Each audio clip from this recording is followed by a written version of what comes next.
Singapore. Morgan Stanley chairman and CEO James Gorman said his firm will be able to cope with any form that new banking regulations end up taking, but added he expects some watering down before the final rules are confirmed. U.S. regulators on Tuesday defended their plans for a sweeping set of proposed changes to banks' capital requirements, speaking in front of the U.S. Senate Banking Committee.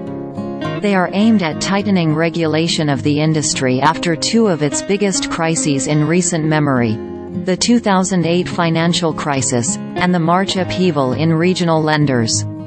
These proposed changes in the U.S. seek to incorporate parts of international banking regulations known as Basel III, which was agreed to after the 2008 crisis and has taken years to roll out.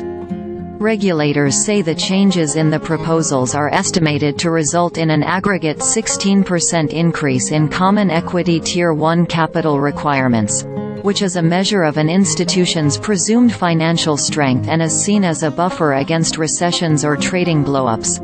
"I think it will come out differently from the way it's been proposed," Gorman told CNBC Thursday in an exclusive interview on the sidelines of Morgan Stanley's annual Asia-Pacific conference in Singapore. "It's important to point out it's a proposal. It's not a rule, and it's not done.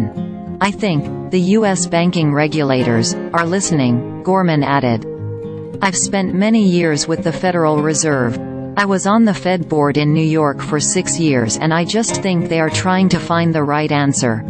I'm not sure the banks need more capital," Morgan Stanley's outgoing CEO said.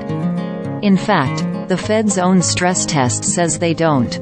So there's that sort of purity of purpose and in pursuit of perfection that can be the enemy of good.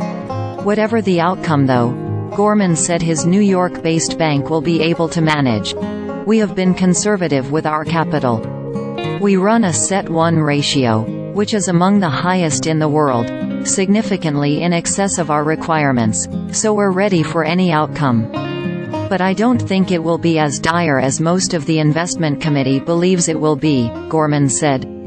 The bank said in its latest earnings report that its standardized CET1 ratio was 15.5%, approximately 260 basis points above the requirement. In late October, Morgan Stanley announced that Ted Pick will succeed James Gorman as chief executive at the start of 2024, though Gorman will stay as executive chairman for an undisclosed period. Led by Gorman since 2010, Morgan Stanley has managed to avoid the turbulence afflicting some of its competitors. While Goldman Sachs was forced to pivot after a foray into retail banking, the main question at Morgan Stanley is about an orderly CEO succession. There will likely be some continuity with the bank's focus on building out its wealth management business in Asia.